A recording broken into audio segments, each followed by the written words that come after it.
Go overseas, and the new video released by Hamas of an Israeli-American hostage who was severely injured in the October 7th attacks. His parents are now responding and will join us live in just a few moments. But first, let's go to our foreign correspondent, Tom Supi-Burge, in Jerusalem. Good morning, Tom. Good morning, Robin. Yeah, Hersh Goldberg Polin, who was born in California, seen for the first time in captivity in Gaza.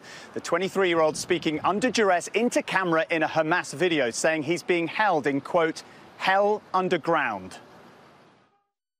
Shalom. קוראים לי הירש גולדברג פולין.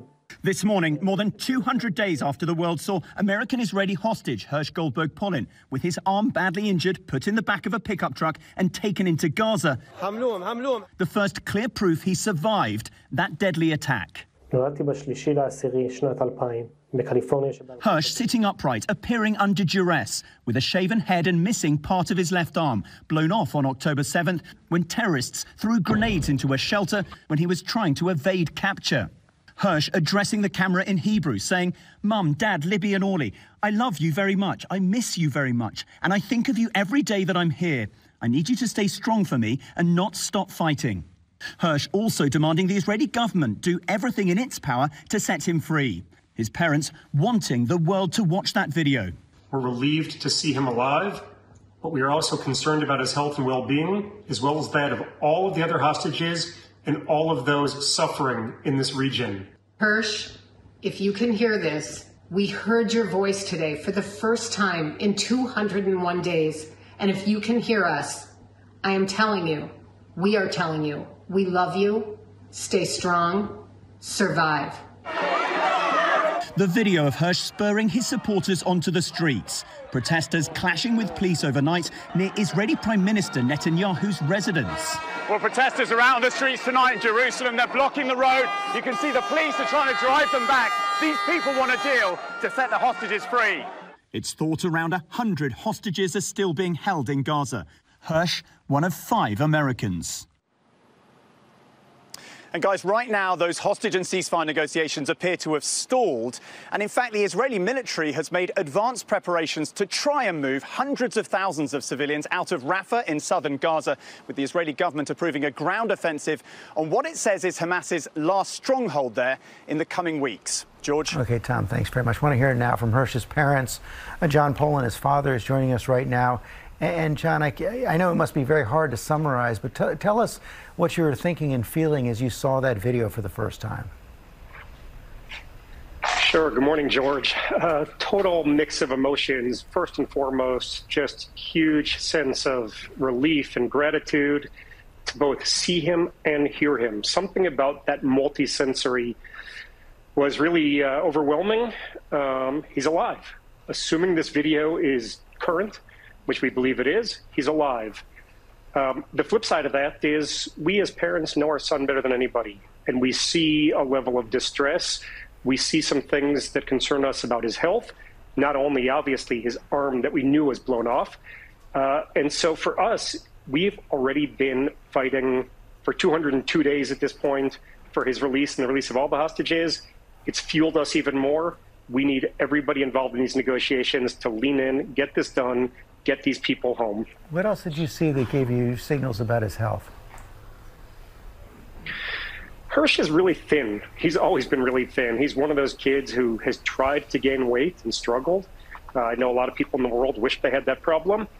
And he looked kind of puffy in the video. There was like a swelling that concerned us around his face, his neck, his shoulders.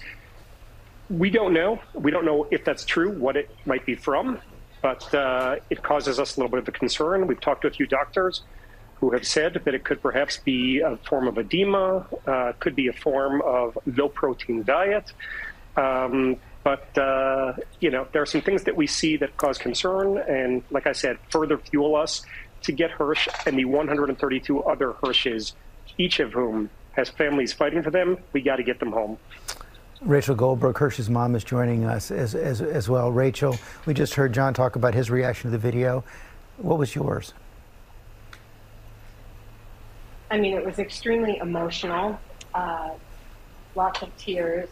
To be honest, I wasn't even listening to the content. I was just hearing my only son's voice and seeing him moved, and trying to look into his eyes, and any parent, and anyone who has parents can imagine after 201 days, more than half a year of doubt and fear and angst and trauma, to have that, it was very bittersweet.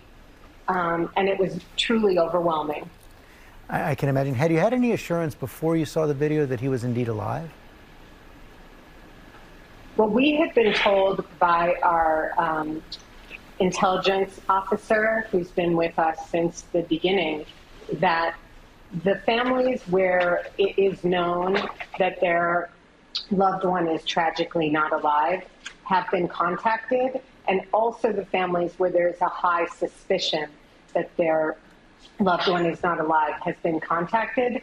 And so she is always saying to us, every day that we have no news is good news. So the working assumption was, please, hopefully, let's be optimistic that he's alive. But this obviously was much different than sort of a working assumption. John, what else can you tell us about your contacts with the American and the Israeli government? So we continue to say that the American government, the Biden administration, Congress, people from both sides of the aisle have been incredibly supportive of us and of all of the Americans who are held. There are currently 8 Americans still being held. We get updates from the administration. Their doors are open to us every few weeks. We're either there in meetings in person or on Zoom. So the support has been really, really remarkable. The Israelis are deeper into things, obviously. Our updates tend to be a little bit more tactical. I don't need to say that it is such a complex situation, but it feels like so many people in the region on all sides are just tired of the trauma that we've all been under since the 7th of October. And hopefully at this point, we can get all of the parties to really just go in a room, lock themselves in there, and not come out until we have a deal to release our 133 hostages and to reduce the pressure all over the region. We all share that hope. Finally, Rachel, what is your message to Hersh and all of our viewers? Well, to Hersh, every single day, many times a day, I'm always saying to him, we love you, stay strong, survive. We love you, stay strong, survive.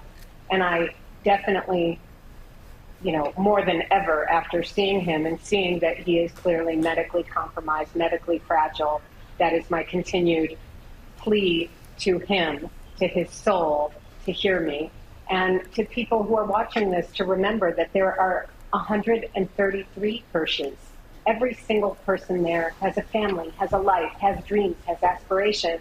And when we think of them as one number or one monolithic group, we do them a disservice. These are people from 25 different nations. There are Christians, Jews, Muslims, Hindus, Buddhists, and it's an age range. The youngest is now a 1.5 years old, which is tragic that Kfir Bibas has spent so much of his childhood in captivity, and the oldest is an 86-year-old grandfather. We must remember these people. They are human beings, and we must get them out, no matter what it takes, no matter who you are. This could be your son. This could be your grandfather. This could be your daughter, your sister, your spouse, and it's time. Those are very powerful words. We love you, stay strong, and survive. Thank you for joining us this morning.